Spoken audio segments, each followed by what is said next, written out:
Presidente do Parlamento Nacional Maria Fernanda Lai sublinha a estabilidade política no Hamet passa é fator determinante para o desenvolvimento do país. Fernanda Lai a declaração e a véspera da comemoração da restauração independência para Rua Nulo recentolo. Tuir Fernanda Lai bahira e a estabilidade política governo bel haloni serviço para desenvolvimento do povo nian nebedadão sir hasuru susar no reclama tem que resolver sirania problema.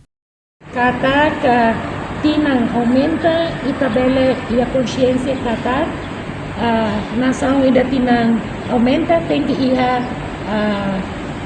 adulto, né? Quando ita adulto kan ita kalau sasan rumah ita menui. Tambah ita ni povo precisa desenvolvimento. Estabilidade política, estabilidade para desenvolvimento ita precisa.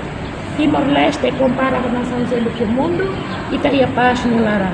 How espera ita bela defesa, mas lá bela hala confusão. Dalai data. E a estabilidade política, governo bela hala unia serviço, desenvolvimento vai ter no povo. Nebe agora susar e povo nós reclama que tem que resolver esse problema. Chama no encata. Não me deseja de ir marcar 20 de maio né marcatan.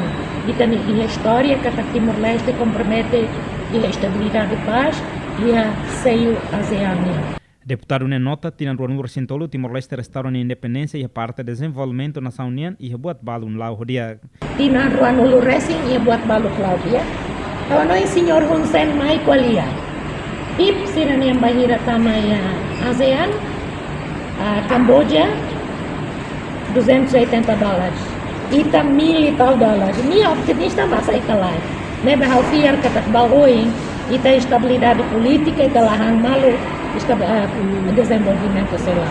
E agora tem presença em ASEAN, que é um estrangeiro de nós, afirma a cidadania otimismo e estamos tendo otimismo.